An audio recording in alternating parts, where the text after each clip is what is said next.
how to treat and choose a woman. Now, let me put a disclaimer out there first. You can go very, very deep with a lesson like this.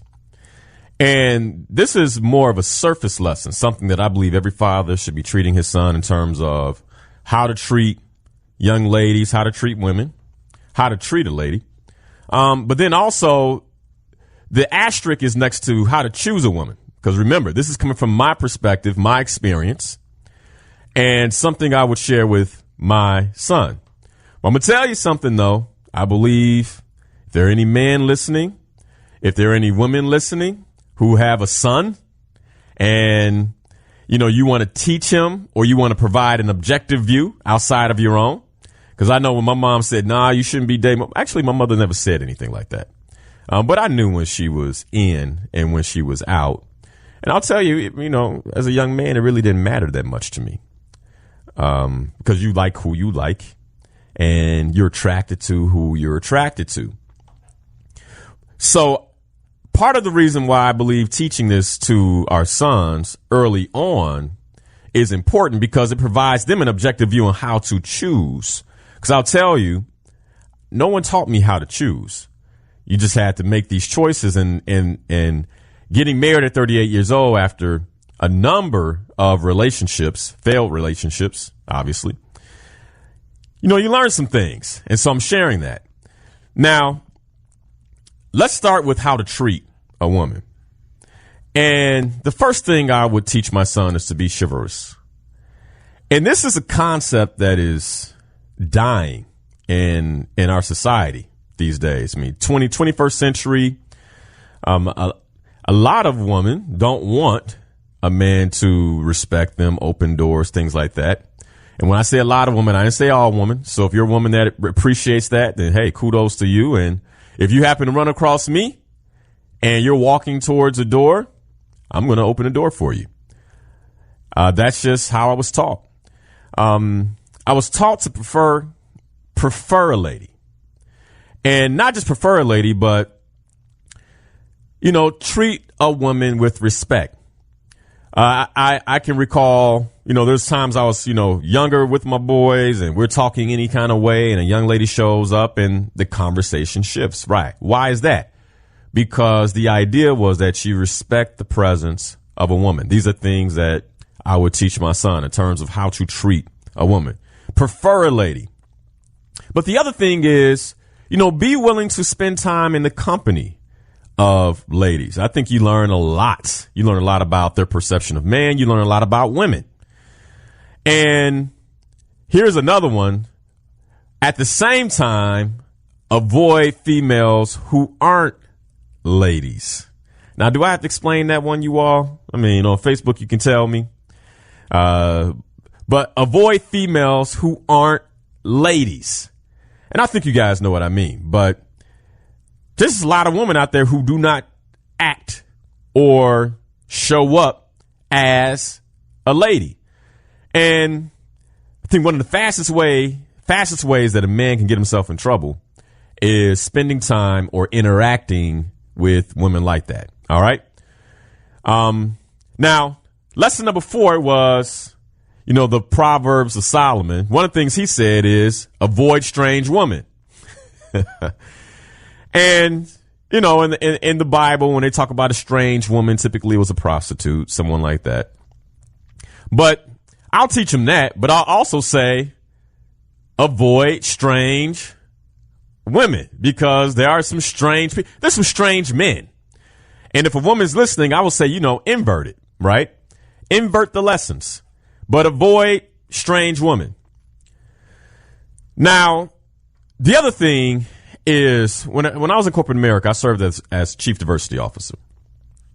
And one of the things that I found is that when women are in the company of men, it's very easy for men to kind of turn them off. Just not listen. And this was fascinating to me. And it's fascinating to me in business, why men don't listen to women. But there's a societal norm, and it shows up all over the place. I've heard women complain about it in church. I've heard women complain about it in business. I've heard women complain about it in just regular social settings where they aren't listened to. And one of the lessons I would teach my son is listen to the women in your life. Like truly ensure that you're not just operating on top of, because there's a norm. And this is something you can learn from other men who aren't aware or aren't evolved, that when a woman speaks, you just kind of blow it off. Whatever. Right. And I've seen it. And if you're a man out there and you got a problem with it, hey, this is, again, a lesson that I'm teaching my son. But here's, you know what? I was going to say, here's the reason why, but I don't even have to justify that with a reason why. I mean, a woman brings something to the table. Anybody who brings something to the table, they should be listened to. This goes back to lesson number 13, the importance of communication. First thing I said is be a great listener. Be a great listener. And so one of the lessons I'll teach my son is to listen to women, be thoughtful, endeavor to stay one step ahead of what a woman may need. And this lesson is easy if you observe the previous lessons I've taught. So those are the lessons that I'll teach my son regarding a woman. Now, I'm not done. One of the other lessons I'll teach him is to never hit a woman. There is no reason for you to ever get physical with a woman. And this is something. So this really gets me going, because as men, we're physically powerful beings. And it always gets under my skin when I hear about a man who has been physical with a woman. Like, it just really, especially because I know most of these men would never step to another man. And so one of the lessons I'll teach my son is to never, ever, ever, ever hit a woman. As a matter of fact, a couple of years ago, I got this social media post, and it was of this girl. So it was a high school situation.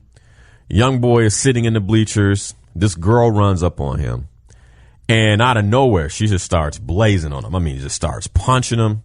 And so he gets up and he moves away from the girl, and the girl chases him down, and she continues to get physical with him and punch him.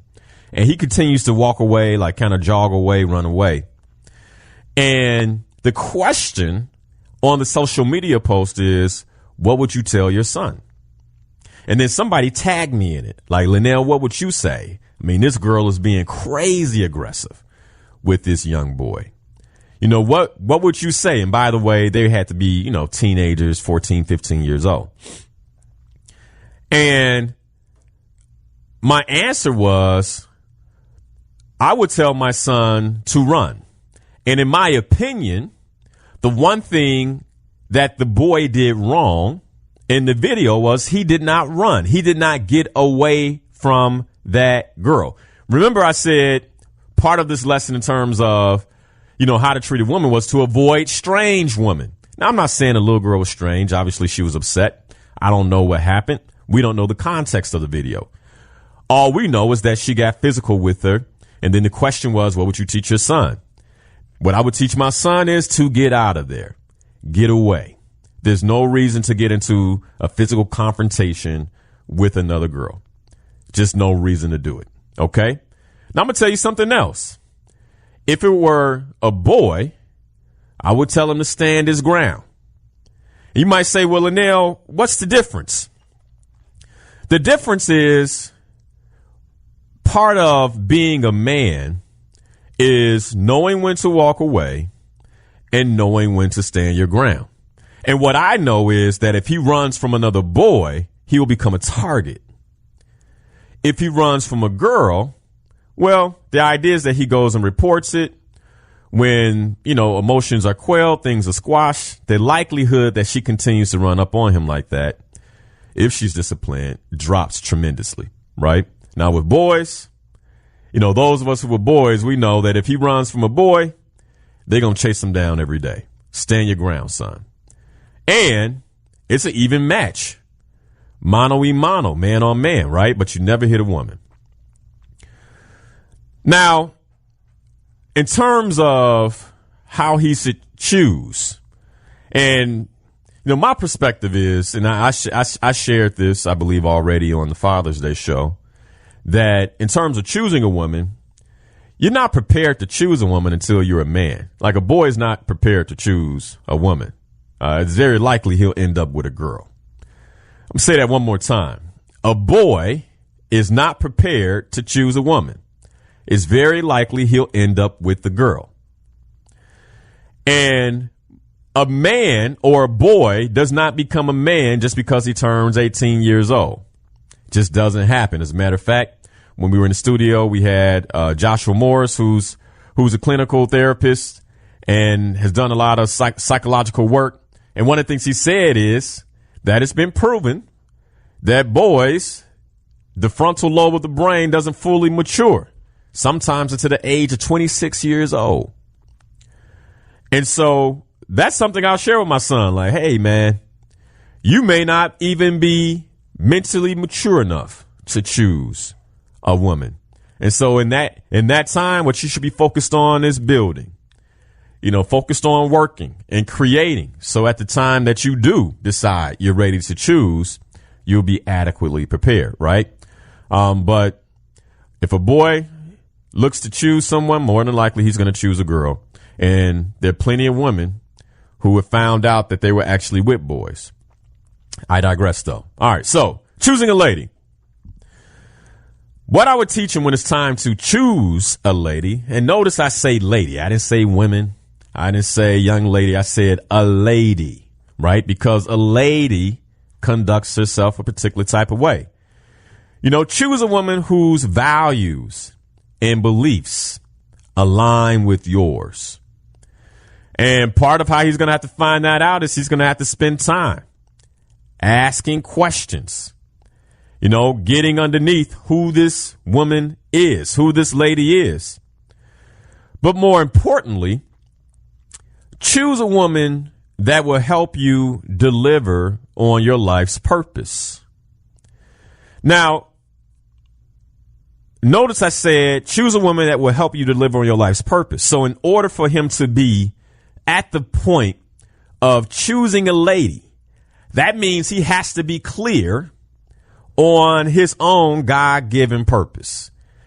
Because I firmly believe, especially after being married for the time that I've been married, and, at my age now, having seen relationships that have done well, relationships that have gone south, I firmly believe that it is critical for a man to understand his purpose and then choose a woman that he knows can help and deliver on his life's purpose.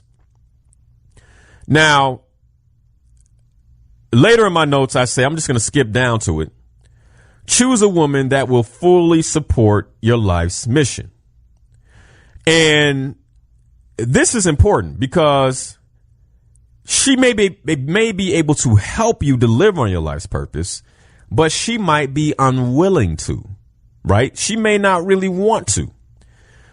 And here's what I mean by that.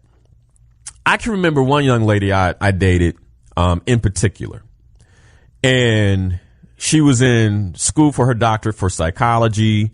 She was well off, financially. I mean, in terms of being a lady, she showed up like a lady. She demanded respect. All these things were in place. But even while we were dating and in this relationship, it felt like something was missing. I couldn't put my finger on it, but it just felt like something was missing. And I've been on the air now going on, it'd be 6.5 years, 7 years. I've known my wife for 6 years. And so I was dating this person a little bit before I met my wife. And I had just got the radio show. And I can recall like making this transition while I was doing radio. And I asked, hey, did you listen to the show? And she's like, no, I was watching Friends. And mind you, like, this was new. It wasn't like I had been doing radio for years. I mean, I had just started. And like, I remember driving home thinking about that. Like, she was watching Friends. Like, so I got a brand new show and I'm trying to cut my teeth as a host. And she was watching Friends. Like, And what I learned is that this woman was more in love with the ideal of me, right? The ideal of good job, educated, shows up well, has his finances in order, right? The ideal of who I was. But when it came to fully supporting my mission, when it came to being fully engaged in what I was up to, especially what I was up to from a deep place of purpose, she wasn't interested. And when that clicked, I cut it off. And this is what I believe happens to a lot of people, because we get taught to look for certain qualities in the person we're going to date, right? So then when we meet someone who has those qualities, we're like, oh my goodness. And by the way, the dating game is so awkward, so difficult. It's so hard to find nowadays someone who has, a nice set of qualities, values like yours, shows up like a lady, all these different things, that when you find someone who fits the ideal of what you were looking for, maybe the conditions of satisfaction that you had, that you wanted in a potential spouse, a lot of us make the mistake of jumping in and saying, this is it, when this person is not aligned with what we're up to in life. This person is not aligned with our purpose. They're not turned on by our purpose. They're not connected to who it is that we intend to be in the world. And then all of a sudden, we find ourselves in a relationship or in a marriage that doesn't seem like it's working. I'm trying to deliver on my purpose as a man, and there's no interest over here. We're trying to figure out what happened. Why? Consider that there was no interest in the beginning. She didn't fool you. He didn't fool you. They didn't mislead you. You just missed it. You missed it, and part of the reason we miss this is because we do not take our life's purpose as seriously as we should. And so one of the lessons I'll teach my son in terms of who he chooses as his mate will be to ensure that this woman is 100% down to help you deliver on your life's purpose, right? And by the way, if you're a woman listening, like, again, I said, you can invert the lesson. You can invert it, right? You can say, oh man, I got a purpose too, Linal. Is this man 100% down with my purpose? Maybe your purpose is to empower women. Maybe your purpose is to take care of the poor. Maybe your purpose is something different, right? But is he down to help you deliver on your purpose? And if he's not, then you gotta ask yourself, is this it? But some people feel like they've been fooled, and you said it. What you did is you fooled yourself, because you didn't ask the right questions. You weren't looking at the right things. And this is why this is one of the critical lessons I'll teach my son. And I just pray that he listens. But choose a woman that complements your purpose. Let me tell you what I mean by that. Compliments. One of the things that was important to me was being married to a woman that complimented how I showed up. If for some reason the media ran up to her and they said, tell us about what's going on with your husband. They put the mic in her face. Tell us I didn't want to turn around and be worried about what she might say, unsure that she couldn't adequately communicate the message. And so there were some people I dated. I mean, they were amazing people, wonderful people, but I knew they wouldn't complement my purpose. And so as a result, I had to move on. Is the person that you're going to choose, are they complementary of what it is that you're up to? If someone is asking a question while you're teaching, right? This is man and woman, both. Whatever it is that you're doing, if they approach the person that is your spouse or the person that you're thinking about being with, are you worried? Are you worried? What are they going to say? How are they showing up? Are you worried about what that man's going to look like when he shows up, what that woman's going to look like when she shows up? And if so, you got to ask yourself, am I choosing the right one? Choose a woman that inspires you and enhances your dreams of achievement. I'll tell you something. My wife inspires me. She's constantly saying, man, how do we get to the next level? How do we get to the next level? Like, this is cool, but what's next? She's constantly inspiring me, pushing. And that inspires me. It puts the question in my mind. And often, as a man, our focus is on providing for the right here and the right now, right? Paying the bills, taking care of this. And it's good to have a woman who's saying, I appreciate that. But again, remember, this is where we're supposed to go, right? And I don't always tell my wife I appreciate it, but I do appreciate it, baby. Sometimes you hear it and you're like, man, just let me get past this milestone, please. Right? She's 20 milestones ahead. But for men listening, let me tell you something. This is why a good woman is 20 milestones ahead. Because women multiply. So if I put a seed inside of her, right? Think about this, right? If I put a seed inside my wife, she delivers a whole baby. So then if I put a seed of a dream inside my wife, she's going to deliver not just what I told her, but that and so much more in terms of, man, and she did it to me. We were newly married. I had $50 million in our bank account. And she looked and said, well, why is that not 100? And initially I got triggered, but that's what a woman does. They take whatever you have out there already and then they multiply it. I was talking to some guys some time ago and I said, man, and I had a client once. He said, my wife is just crazy angry right now. I can't understand why she's so angry. She's angry all the time. And I said, well, what's your state of being? What's your emotional state? How do you come home? He got quiet. And he was kind of thinking, and he said, yeah, I guess I walk in the house angry quite a bit. I said, okay, yeah. And guess what your woman's going to do? She's going to take whatever you bring into her and then just multiply it. So as man, we got a big role in terms of how we show up, because that's the gift God gave women. They take seeds and they multiply. All right. So choose a woman that inspires you and enhances your dreams of achievement.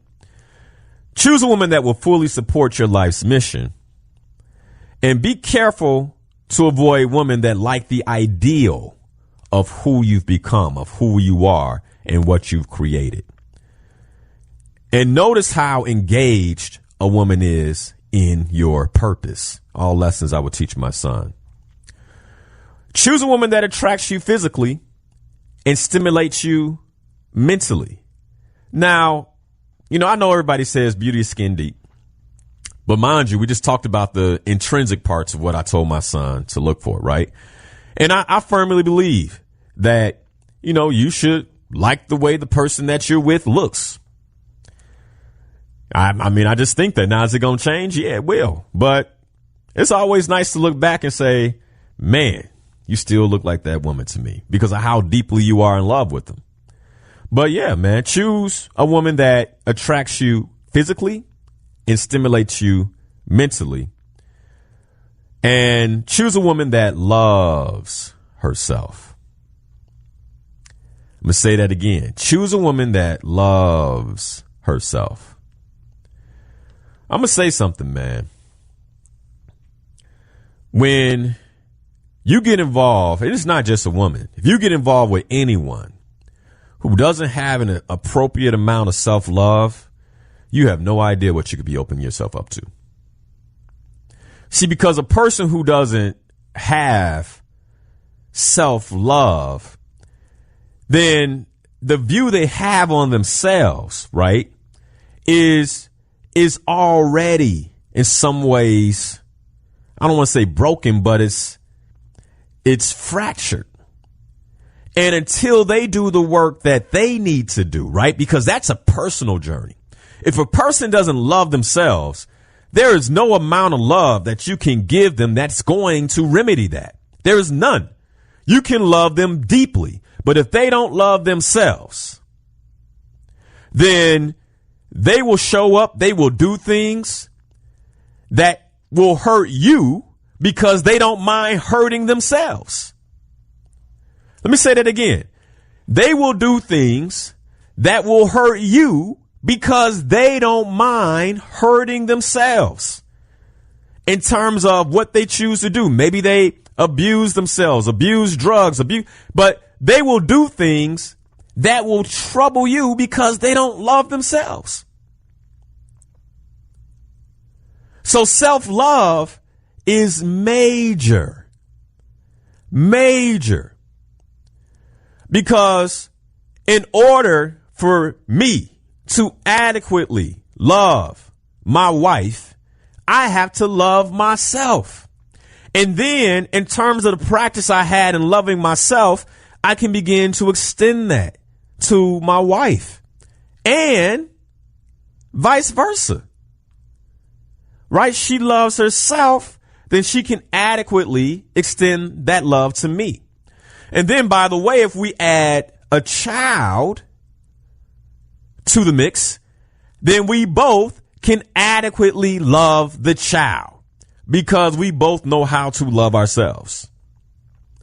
And we can teach that child self-esteem, self-confidence, and how to love themselves.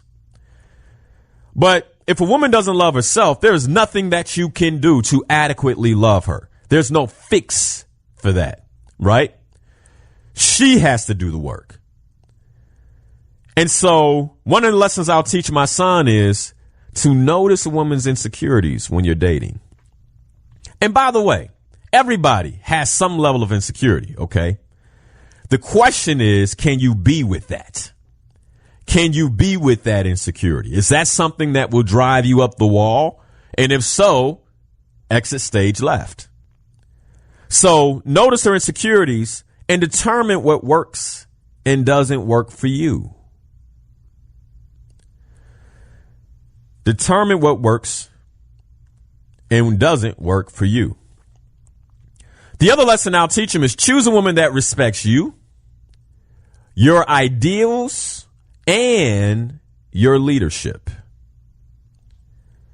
Choose a woman that respects you, your ideals, and your leadership. And how you know is all you got to do is show up as a leader in the relationship, and you'll know whether or not she respects you and she respects your leadership. You'll know. And this is one of the ways you can avoid a woman that is just not, she's just contrary. I mean, hey, you try to lead someone who doesn't want to be led, even in dating, they gonna let you know. I mean, I remember I dated, this is actually a girlfriend. This is one of the reasons why I knew that we weren't going to be together. But we were dating and she decided that she wanted to buy a car. And it came out the blue, by the way. Had a car that was working, her financial position, like she was trying to work on her finances. I'm like, I don't know if a car is the right decision for you right now. Now, mind you, I didn't say don't buy a car. I didn't say that. What I said was, I don't know if buying a car is the right decision for you right now. Like maybe you should just take a month and think about it. No, I'm ready. I'm buying a car. I said, okay. Well, if you're going to buy a car, then let me know how I can help you. I've not only bought cars, but I've bought property. I've bought real estate. I understand the process of negotiation and doing I don't want your help. I want to do this by myself. Okay. And so she went off and began to do this by herself. A few days later, she drove a brand new car up to the house and said, what do you think? And I went on and looked at it. I said, you bought it? No, they let me take it. It's okay. Are you going to buy it? I'm thinking about it. I said, well, at the very least, let me come to the negotiation. Let me come to the negotiation and, try to help you out. Again, I don't need your help. I said, look, when do you plan to buy the car? Friday. I said, okay, what time? When I get off work, let me meet you at the dealership. So Friday comes. It's about 3 or 4 o'clock. I'm at work. Give her a phone call and I say, hey, are you headed to buy the car? I'm already at the dealership. I said, oh, wow. So you do not want my help. I'm good. I said, look, I'm just going to get in the car and ride over there. Now, mind you, I'm giving you an example of how to know. Okay. Because what I was doing is just being the leader I knew how to be. Like if we're dating or actually girlfriend and boyfriend and we're in this intimate relationship and I see that you're about to be taken advantage of, like part of the position I have if we're in a committed relationship is to do my best to make sure you don't get taken advantage of. So I drive out to the dealership. And when I walk in, you should have saw the face on the dealer, the dealer salesman. I mean, he was like, oh, like, cause he saw me walk in and I said, well, where are we? He said, well, I'm about to sign the contract. I said, well, just let me read the contract before you sign it. Now, mind you, this was at a Hyundai dealership. We all know that they sell Hyundais with 100,000-mile warranties. Bumper to bumper. That's what they do. Hyundai's been doing that for years. Do you know they had that box unchecked? They weren't about to give her a warranty on that car. And so I asked her to step out and I said, look, they're about to rip you off. Why would you buy anything from a place that's going to rip you off? And she told me right there on the spot, she was like, see, this is what you do. You always get in the middle of the process. I don't need your help. Would you just leave? I'm gone. What she didn't realize is when she asked me to leave, she also asked me to exit stage left in her life. And that's what I did. Because you showed me everything I needed to know that you do not respect my leadership. Why would I stay in a relationship with someone who does not respect my leadership? Now, mind you, at no point did I become a dictator. At no point did I say, man, it's my way or the highway. And I just wanted to be clear. I want to be clear because that's what leadership looks like. And so you got to watch. My mom just said it on Facebook. You got to watch for the red flags. And get this. The other thing I said is when you see a red flag, believe it's a red flag. Man, I said this on a relationship show. I don't know if it was on this show, another radio show, but I said this on a radio show. I said one of the things I've observed in women when it comes to dating in men is that's right, baby. My wife just said on Facebook, I'm so happy you left that girl. That made room for me. It sure did. And it made it very clear about what a woman looks like when she's ready to accept your leadership, right? It was clear. Oh, wow. Here we go. But one of the things I said on dating is one of the biggest mistakes people make in dating is they don't believe what a person is telling them. Like they don't believe when a person actually says what they mean. Like, if a woman says, hey, look, I ain't cooking. I'm not no cook. I'm never cooking for you. I ain't cooking for nobody. Right. And you so in love that you think that if you marry this woman, that you're going to be so cool, so wonderful that at some point you're going to get her to cook. You a fool. She just told you that she ain't going to cook. And if a cook is something that's important to you, you might want to move on. Right? Same thing with women. Guys tell women all the time, look, man, I'm not trying to date anybody seriously right now. I'm not on that. I'm trying to do something else. I'm focused on my business. I'm focused on this. And for some reason, some women think that their loving is so good, that their presence is so wonderful, that even though this man has told you exactly what he means, you're going to change that. Folks, we got to believe what people say. If it doesn't align with your conditions of satisfaction, then it's time for you to go. And then you can't be upset. You can't be all, oh, I can't believe this didn't go well, when a person actually told you. And that's coming from a former, look, that was my game.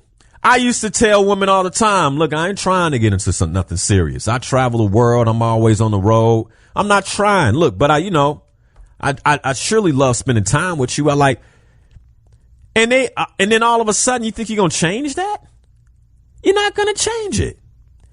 I wasn't ready to settle down until I was ready to settle down.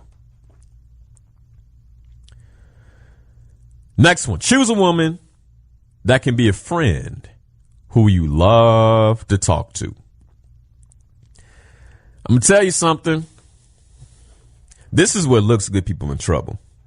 You can't even talk to her. Y'all can't even have a good conversation, but this the one? What you gonna do 20 years from now when she don't look that way and you can't have a conversation? Man, if you don't get with a friend that you love to talk to, you're gonna be in trouble. One of the things I love about being with my wife is that we can be alone. I mean, we said it, man. If you put my wife and I in a box, white walls all the way around, and it's just the two of us, we'll be fine because we got each other and we can talk. We can laugh. That's the best company I can keep. We have fun just together. I mean, just Friday, we had a lot of fun just being out together. Love being with her. Why? Because she's my friend. Choose someone that's a friend. Now, I'm going to end with this. Any woman that is a mother has champion qualities. And let me tell you something. When I saw my wife birth my son, man, that changed. Like, I already was in love with her, but she became my champion. I told her at that point, she became my champion. And it gave me a new appreciation from my own mother because, you hear about it, but you don't see it. And I'm going to tell you something. Any man that's seen a childbirth, I believe it changes him in a certain type of way in terms of how he thinks about a mother and a woman, especially his woman. And men that haven't seen it, it's funny. Back in the day, I used to keep the man out the room, and you had a lot of chauvinism back then. And you got to wonder if that goes hand in hand. You know what I'm saying? Like, because a man can't see the work that a woman does to bring a child into the world, then he's able to disrespect her on some levels because he can't see what it takes to bring a child into the world. Because here we are with this physical strength, but the mental and spiritual strength it takes to birth a child into the world, that has to be respected, man. And so any mother's a champion, and mothers deserve a tremendous amount of respect. A tremendous amount of respect. So one of the lessons I'll teach my son is always respect your mother and the mother of anyone that you meet. Always respect your mother. Let me tell you, I love that boy, but one of the quickest ways that he can get on my bad side, that he can get knocked out, is to disrespect his moms. Let him get older and let me catch him disrespecting his moms. Like, he's going to get that lesson going up. Let me catch him. Y'all say, Linal caught a case, man. He knocked Legend out. You be like, oh, he must have disrespected his mother. You already know. You already know. Don't disrespect your mother. All right. So that's lesson number 20. How to treat and choose a woman. Let me tell you something, man. We have this culture where it's cool for a man to have numbers. And I think one of the things that we're not realizing is that we're giving up something, right? Like a man gives his chi, his life force in a sexual transaction. And so if you have a purpose and you're focused on something, your ability to create in that has everything to do with your ability to keep yourself in terms of your sexual way of being, right?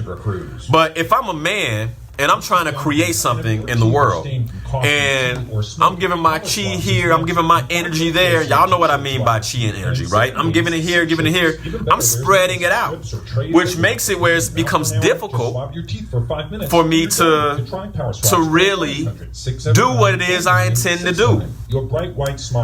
And somebody might ask, well, Linal, don't you give your energy to your wife, your chi to your wife? I do. Here's the difference. When you're married, what happens is that energy that I put into my wife comes right back around into me. Whether she's cooking me dinner, or taking care of me when I'm sick, or taking care of my son, that energy is returned, right? Into her, back out into us. Into her, back out into us, right? So you have this cycle that's going on in the relationship, right? This is why a committed relationship is so important. That's why two people who are committed can do more than anybody that's single that's giving their energy all over the place. It's period. I mean, that's how it goes. But we don't get taught this. What we're taught is don't do it, right? We're taught, hey man, premarital sex is not good, don't do it. We're taught that, oh, you might catch a disease. Well, they got stuff for that. They got condoms and all these things. And what people don't really know is that you're giving away your valuable energy. You're giving away a piece of yourself. Do you really want to spread yourself thin as a man? Do you really want to spread yourself that thin? Means that we want to bring an end, especially if you're clear on what you want to do, what you want to create. A lot of people are trying to figure out, why can I get ahead? Like, why can I get myself to the next level? And part of it might have to do with their sexual habits. Period. A lot of it might have to do with their sexual habits. It's a spiritual transaction. Just getting a piece of your spirit, yank the body. And your spiritual substance is your power.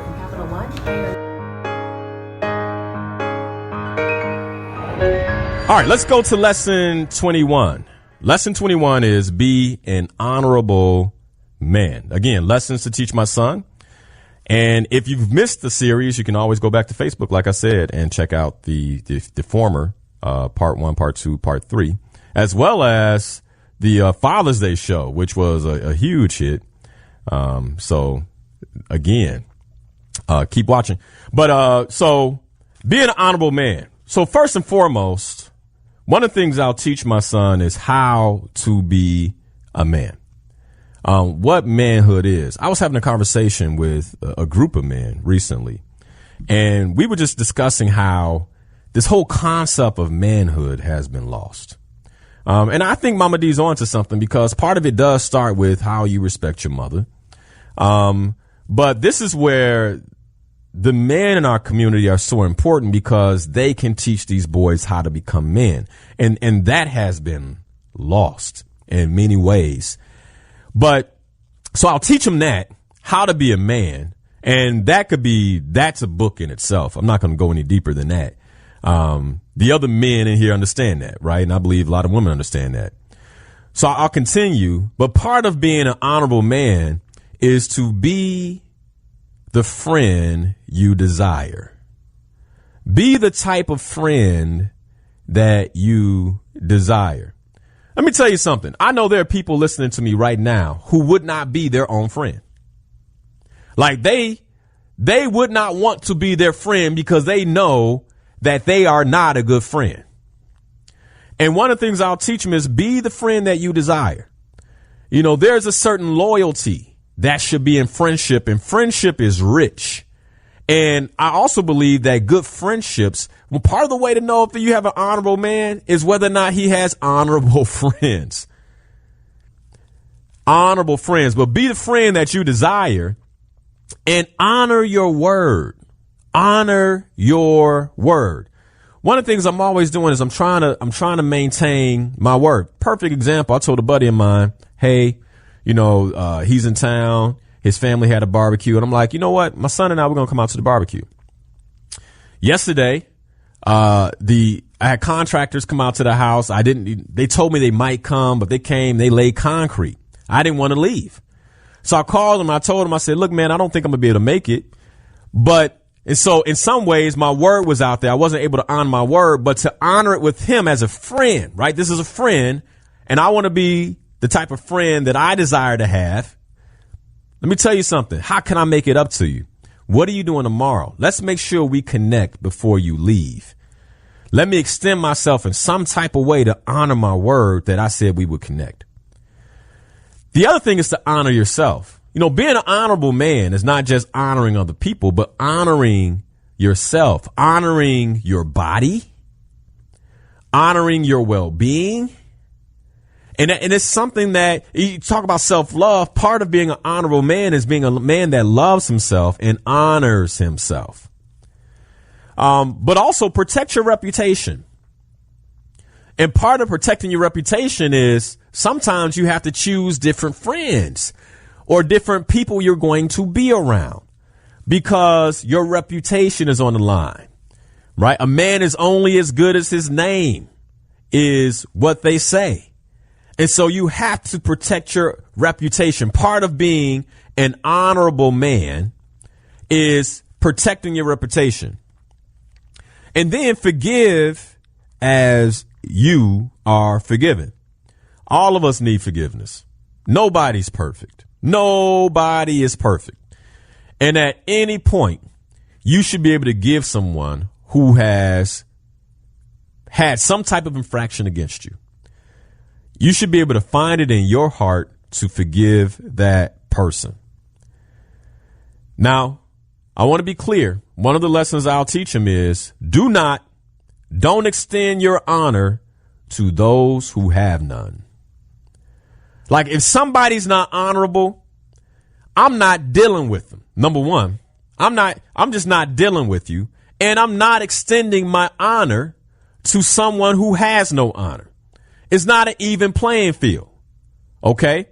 And I'll teach him that. Don't extend honor to those who have no honor because people will try to play you. Oh man, Linal's a good guy. He's a nice man. I'm gonna go over here and try to get this up out of him. Try it. You'll see real quick. I ain't going.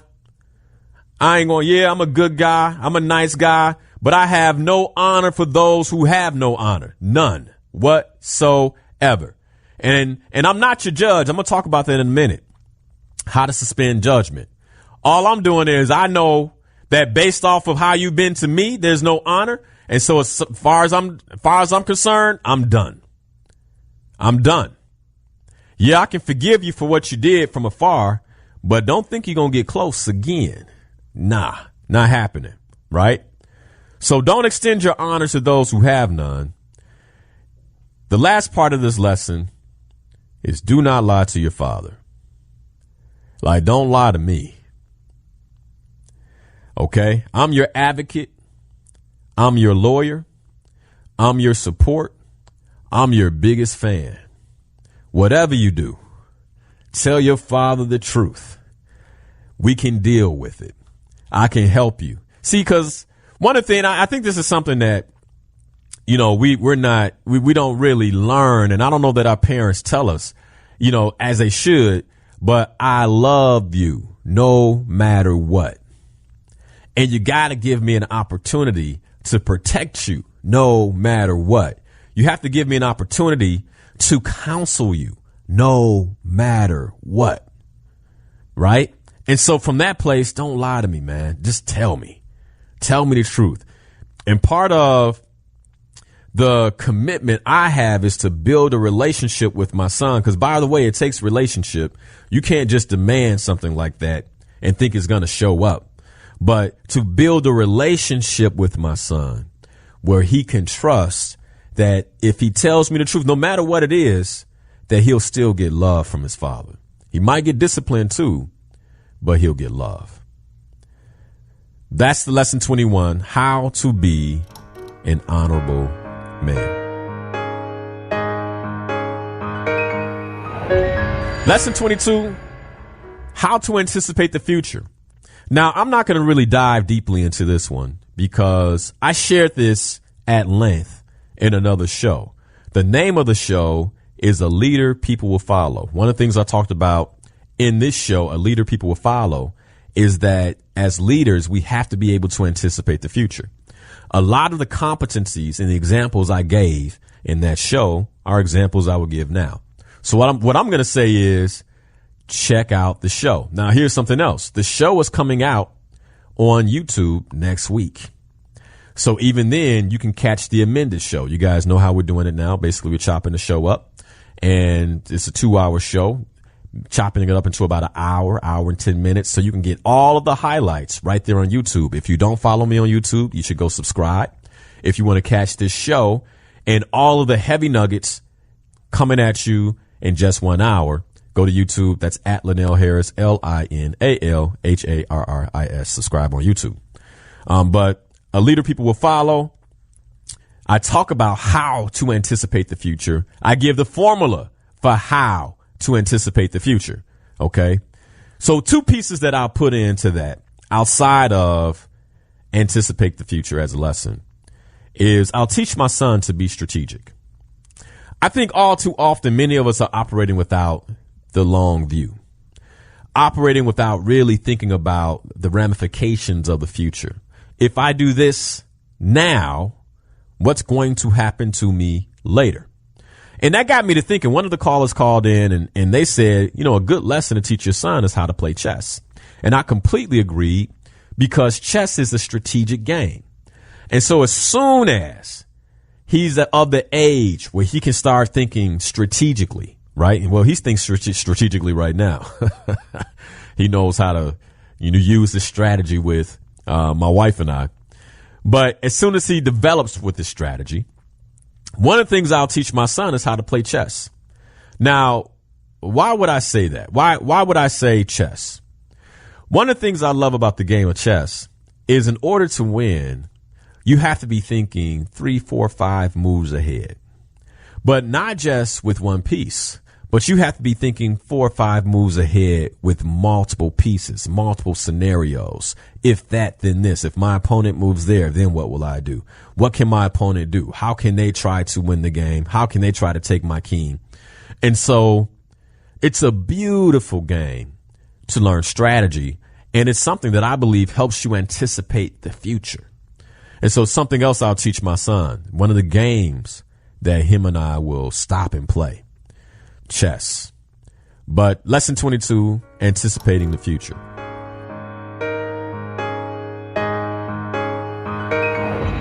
Lesson 23, practicing courage and facing fear. Practicing courage and facing fear. Now, first, I think I'm going to say this about us as men. I have a few male clients, and I've worked with a lot of men in my journey as a coach. This is to men in particular, and this is something I'm going to teach my son. As men, we have got to learn how to distinguish fear. Now, let me explain myself. And right now, I have a group. I have a group that I'm coaching, and there's one man in the group, and the rest are women, right? And I pick on him sometimes because he doesn't know when he's afraid. The ladies in the group will say, "Well, I was scared. Oh yeah, that frightens me." And he'll be like, "Well, I just didn't want to do it." Like, well, why didn't you want to do it? I just didn't want to do it. Well, there's a reason you didn't want to do that, right? And as we begin to dig, he would be like, well, I just kind of I wanted to stay away from it. Why did you want to stay away from it? And after maybe 5 minutes of coaching, we start to unwind that really he was afraid. He was scared. Men get scared too. The difference is women can distinguish fear a lot sooner than men. Men, it comes up as other things, right? Like a guy will be scared and it'll show up as anger. Why you so mad? Man, they just don't know.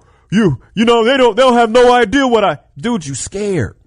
Bro, you scared. And it's okay because fear is a human emotion. Like it's human to have fear. And by the way, keep in mind, just because you're scared doesn't mean you don't have courage. Because courage, by definition, is moving forward in the face of fear. But here's the problem. A lot of men can't practice courage because they're not even aware that fear is there. And so one of the things I'll teach my son is, man, you have to distinguish your fear. How do you distinguish fear? Well, fear freezes. One of the first things that fear will do is fear will freeze you. Don't believe me? Think about the last time you were afraid. You know, maybe you were walking from the garage and you heard a weird noise in the bush. And you thought, man, is that an animal? Is it a dog? Is it a raccoon? What did you do? Did you just keep walking? Da, da, da, da, da. Or did you stop? Fear freezes. You got to survey your surroundings. And as men, whenever you're stopping and you're looking around, consider that you're afraid, that there's fear. And it's okay to distinguish it because then that allows you to go to the next place, which is to practice courage. Okay, I hear something in the bushes, but I'm here with my family. So you know what? You all walk over here. I'm going to walk alongside the bush line to make sure if something jumps out, I can protect my family, right? Then practicing courage because I'm afraid of what might be in those bushes. So I'm going to protect the people I love. Courage. And then it's okay to get inside the house. Your wife say, was you scared? Yeah, I was scared. I didn't know it was in those bushes. Yeah, I was scared, but it don't matter because I can be scared and still protect you. I can have fear and still practice courage. One of the biggest misconceptions is that fear is a bad thing. Fear is a human thing. Fear is a human thing. And the more you get to understand it, the more you can operate outside of it and conquer it. There's a quote by Will Smith that I love, and it comes from the movie After Earth. By the way, After Earth got like 2 stars, and the whole movie's about fear. Sometimes it blows my mind. I'm not saying it was the best cinematic acting that I've ever seen Will Smith do, but it's just sometimes I ask myself, like, man, is this a setup? Like, this man does a movie solely about fear, right? About conquering fear, and it gets poor ratings. And when I ask people, have you seen it? They're like, nah, I ain't watched that. Like, that movie will teach you about how to conquer fear. That's what the movie basically is about, right? But in the movie, he has this quote, and he says, fear is not real. The only place that fear can exist is in our thoughts of the future. It is a product of our imagination, causing us to fear things that do not at present and may not ever exist. That is near insanity. Do not misunderstand me. Danger is very real, but fear is a choice. Let me tell you something. I remember the evening I watched that movie. Okay. And by the way, he was talking to his son. Jaden Smith plays his son in the movie. I must have paused the movie. You know how you had that fall off the couch moment? I must have paused the movie and I said, that's it. You know, people walk around talking about, you know, fear is, you know, false evidence appearing real. And, you know, I've said it before. I don't necessarily like that acronym, false evidence appearing real, because sometimes there's evidence and there's a reason to be afraid, and it might not be false evidence. There's a reason to be afraid. Okay. So fear is fear. But what I like about this is that fear is not real. That's the thing we have to know, that fear is a part of the survival mechanism. Fear comes from the core of your comfort zone. Right now in group coaching, we're talking about this. I'm teaching them.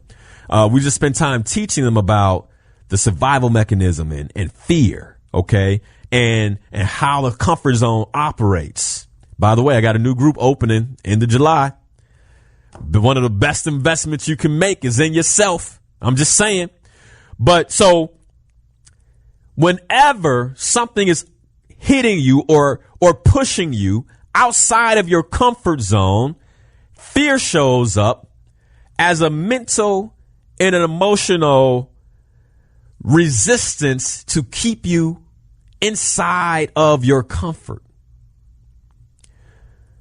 And what you have to realize is that it's not real. The feeling that something's about to happen for most of us is not real. Man, I remember the difficulty I had leaving corporate America.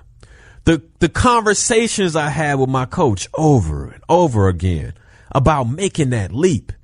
And I can remember standing, like, you say in some ways figuratively standing on the cliff, saying, if I jump, what if I hit the bottom and I fall apart? And one of the things he had to teach me is, but brother, you've built wings. And that fear that you have of hitting the bottom is not real. Think of all the things you've created for yourself, all the things you've learned, all the self-development you've taken on. Think about the evidence of your coaching practice right now. If you jump and you spread your wings, you'll fly. But the fear of the ground is real. Like, right? That fear, the ground is real. The fear of falling, that's something we've seen. It's not just false evidence. You've seen somebody fall and crash. And so we have to remember that if I'm afraid that the feeling itself is not real, I have to move despite the feeling, especially if it's aligned with my purpose. This is why I'm such a big proponent for purpose when it comes to fear. Because nothing will move. Like, if you know at your very core that you are operating from a place of purpose, and this is who you are on the planet, this is what you're supposed to do, it helps you overcome fear. It helps you overcome and step outside your comfort zone. One more example of the comfort zone. I remember I had talking to a pastor right after I got back from Mexico. I had been diving with sharks. He called me up and he said, man, you crazy. What are you diving with? I heard you diving with sharks. And I said, yeah. Now, again, remember, false evidence appearing real. That's what they say, right? Well, there's evidence that sharks eat people. I mean, they've bitten people, not eat people, but bite people. And so I told him, I said, well, I wasn't with a great white shark, man. And just because, something in the sea has the name shark doesn't mean that it's dangerous, right? That it's going to kill you. I was diving with bull sharks. And bull sharks are docile. They don't hurt humans. He said, man, I don't care. I would never. And I said, well, there's a lot of things that we're afraid of because we're not educated about them. I want you to sit with that. And this is what I told him. I said, you get in your car every day, don't you? He said, yeah, I get in my car. What's that got to do with diving with sharks? I said, well, statistically, you're more likely to die in your car than scuba diving with me with bull sharks. And I kind of let that sit with him. And he was like, I'm see, because we're taught to fear these things that really can't hurt us. Really can't hurt us. And most of the time, the things that we're most afraid of, the things that we don't know about because we don't have the knowledge. And so I told him, I said, look, people think I'm crazy because I'll go scuba diving. But at the end of the day, I'm safer down there than I am in a car. But we know cars. That's why we don't fear them. And I remember the first time I went scuba diving. First time I got in the water to go scuba diving, man, Heart was beating out of my chest. Why? Because it was outside of my comfort zone. I'm jumping into the ocean. I'm about to submerge under the water, 50 to 60 to 70 feet, 80 feet underneath the water for the first time in my life. And I'm completely outside of my comfort zone. And by the way, this is why people won't do it, because it's outside their comfort zone. Not because you'll die, not because something bad can happen to you. Statistically, like I said, it's more dangerous to get in the car, but because it's outside the comfort zone, we're like, no, I'll never do that. We allow fear and the lack of knowledge of to push us away from it. So I make that first dive, man. I remember going down, my heart was beating out my chest because we get physiological responses when we're outside our comfort zone. And that's what convinces us that what we're experiencing is real, that danger is imminent, right?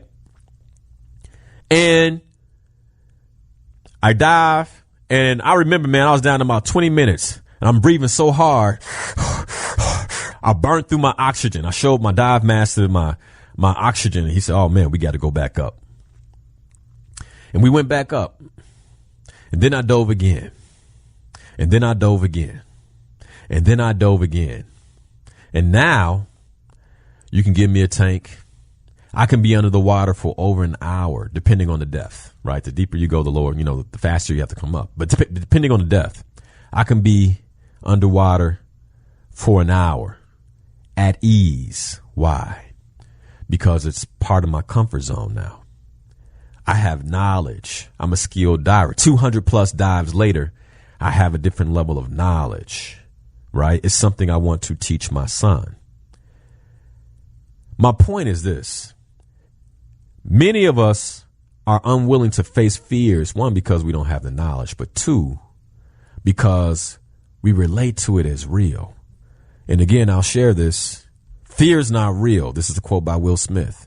The only place that fear can exist is in our thoughts of the future.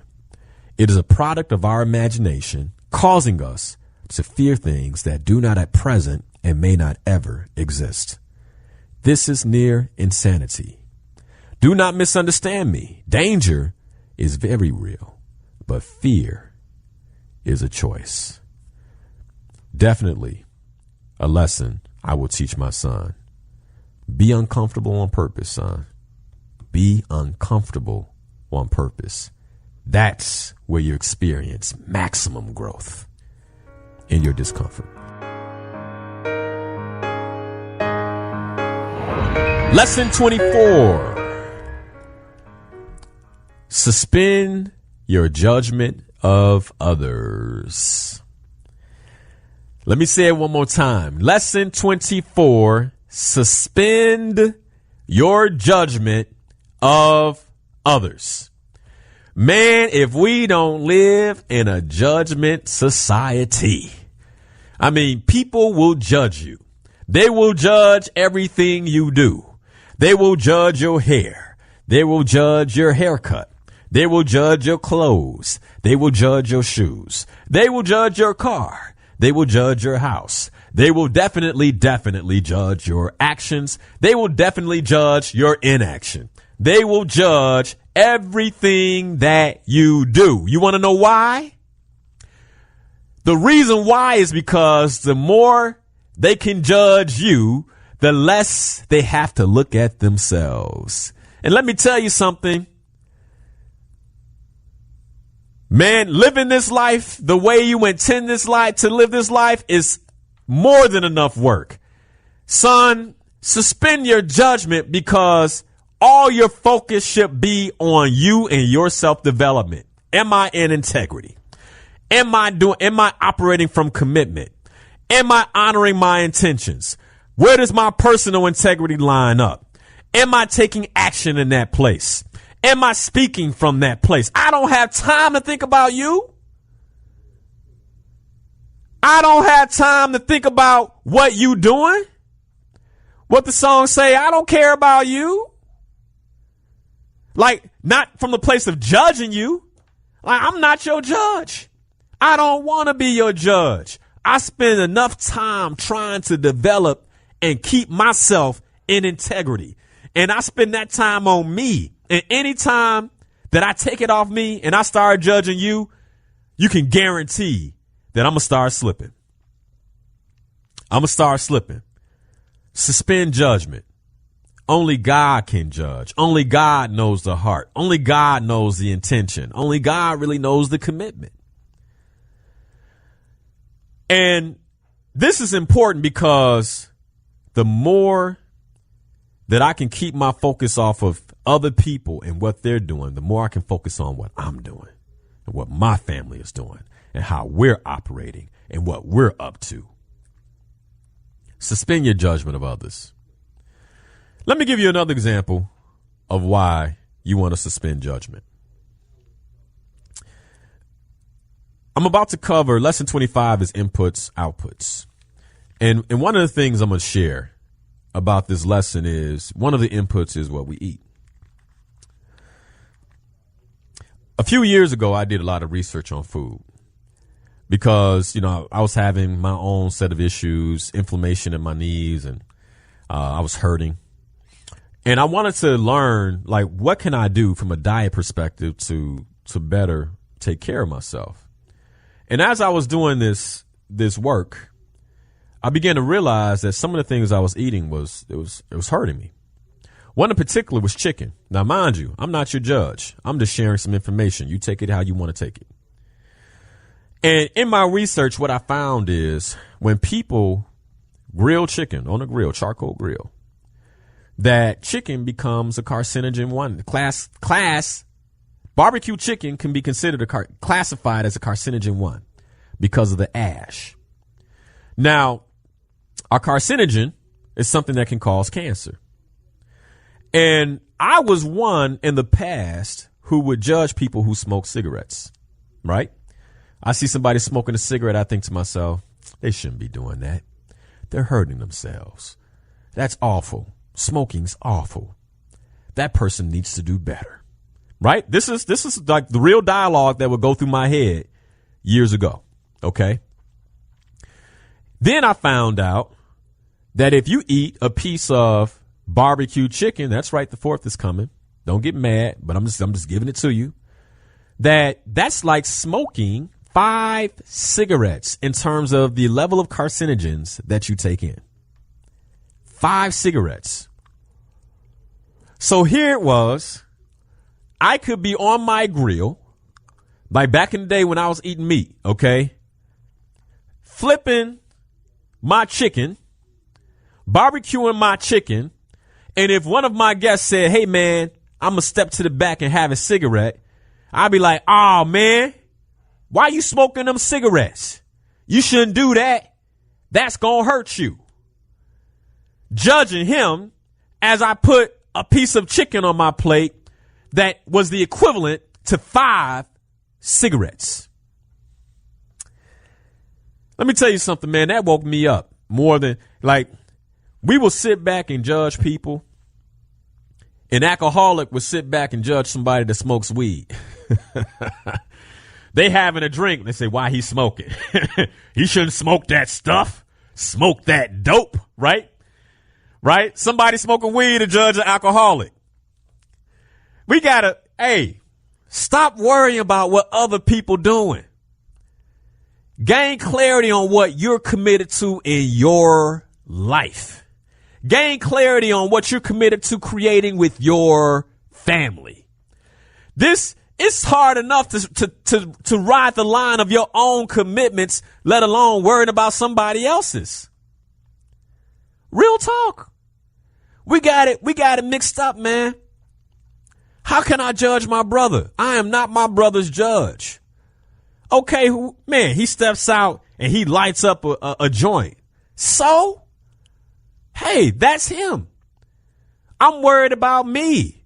Or he pours himself a drink. So, that's him. I'm worried about me. Now, if he asks, hey, Linal, how can I take care of myself a little better? I might say, well, you might not want to smoke so much. I mean, you asked. You might not want to smoke so much. You might not want to drink so much. But if you're not asking, I'm not judging. Period. Suspend judgment. got to worry about ourselves a little bit more. And yeah, we can be concerned about the community. Concern for the community is different from judgment of the community. It's a difference. It's a difference.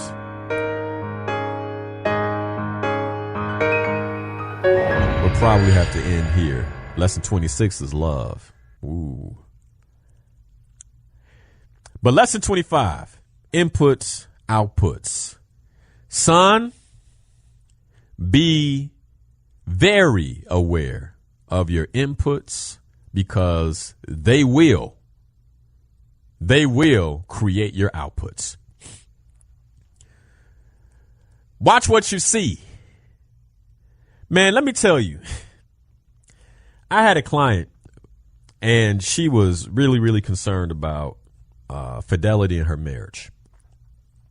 She was concerned about her husband. And so she brought it to coaching. And, typically what I tell clients is, the coaching's about you. The coaching's about you. So she's like, well, my husband this. And I said, well, look, I'm not coaching your husband. So how can we ensure that you're doing all that you can do to ensure that fidelity stays in your marriage? And so we're talking. And one of the questions I asked her, I said, tell me about your inputs. What are you watching? And she said, well, I have to admit, I've watched a few movies where there's infidelity in the movie, and I think that has had an impact on how I feel about my husband and whether or not he's faithful. You think? You think? You think so? Hey, man, let me tell you something. You have to watch your inputs, folks. Like if what you see has an output, right? So here it is. She's watching something. And what she's watching gets into her spirit. And then she starts to wonder if what she's watching is taking place in her home. She starts looking for the signs. They always say, whatever you look for, you find, right? Whether he's doing it or not, you'll make him into that. Man, gotta watch what you watch. Gotta watch. Again, I gave the example of my son. And in terms of his inputs right now, when he does watch a little video, we want to make sure that it's a black baby cartoon. If it's not a black baby cartoon, we want to make sure that it's diverse. I'm very, very, the other day, my wife, she was out at a book signing and, my son, I'm cooking dinner for us and he's watching a little video while I'm cooking dinner, keep him occupied. And a little song comes on about Johnny and Johnny telling his daddy a lie. Did you have cookies? Johnny says, no. Johnny, did you lie? And I'm like, man, turn this off. Why? Now, my son doesn't really know what's going on. And this is a nursery song. But why would I put an input in his ears and his eyes that's about lying? Not going to do it. He's already contending with his own human nature. Why would I add that? Inputs are incredibly important. Watch what you hear. I think a lot of us don't understand the transcending power of music. The caller said it already. Hip hop in our community, degradation of women. It's had an impact.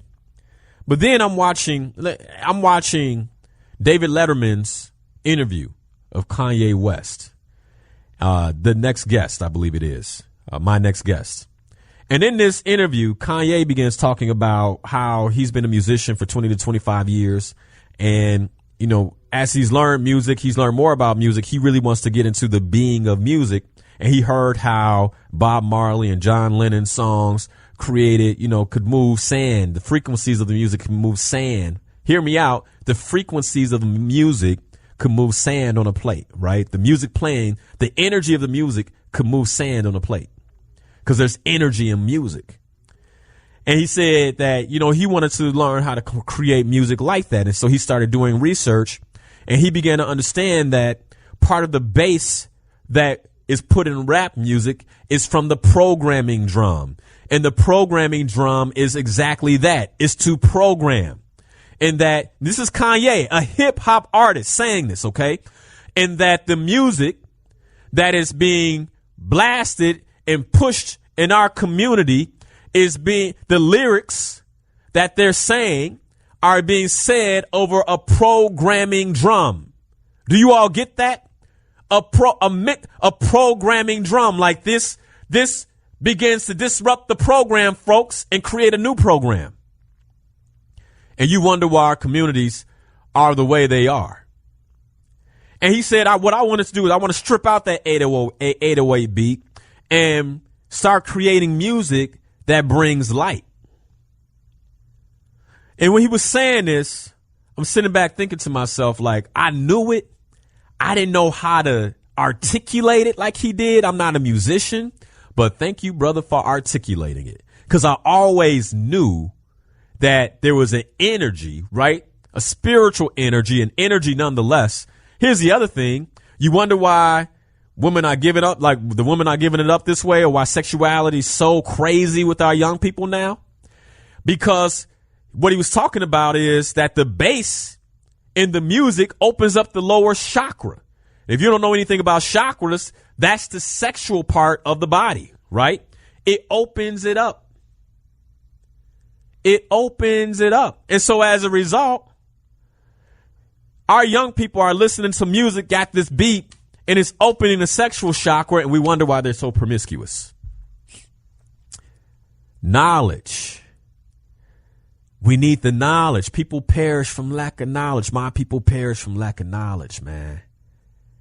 And we've always known it. We just don't know how to articulate it. Now we know how to articulate it. Inputs are critical. If I'm gonna listen to a programming beat, let me tell you what I wanted to program. You're great. You can create anything you want to create. Why do you think conscious rappers aren't getting any play? They're saying things we need to hear over a programming drum, and the people, the elite, they get it. We don't want that message out. A lot of these guys now, they got to release albums on Spotify, release albums on what's the other one? Jay-Z's. That's the one I listen to. I hate that I said Spotify. What's the other one, man? Jay-Z's. Tidal. They got to release items on Tidal. It's owned by a black man, by the way. That's the one I use. But they got to release their music there because the radio won't play it. They won't get the play. Why won't they get the play? Because they don't want consciousness going through a program drum into our young people. What they want is this filth. They want that going into our young people. And what's unfortunate is our young people are having babies, and they're basically getting the babies hooked on the same music. You have children that know the lyrics to these songs, man, dancing to these songs. And when you listen to the song, you're like, I'm a grown man. I'm 42 years old. I wouldn't listen to that. How you letting a child over a programming drum? Are you kidding me? The child doesn't have a chance. If you don't think inputs matter, man, inputs matter. What you see, what you hear, and what you eat. I'm going to tell you something. Living the best life comes down to discipline and the ability to say, no, I'm not going to listen to that. No, I'm not going to watch that. No, I'm not going to eat that. No. And here's the thing. As a father, my wife as a mother, we're stewards. You can't force things on your children. They're going to do what they're going to do. But I guarantee you my son will understand the impact. He'll know. Your children should know. You should be teaching them this so they know. I'm not going to get into what to eat. Y'all know what to eat. And if you don't know what to eat, all you got to do is Google. But we got to do better. We got to do better in our community. And that's the lesson I'll teach my son. My son, the only meat he's had is a little lamb and some fish. He's never had chicken, never had turkey, never had beef. There's a reason, folks. There's a reason. Inputs create outputs. And as a steward, my job is to make sure he shows up as his absolute best. Go look at him. He's strong, tall. So it's creating an output. And as a steward, that's my job. One of the lessons that I have to teach my son. Join Linal Harris every Sunday morning at 7 a.m. here on WVON 1690 AM.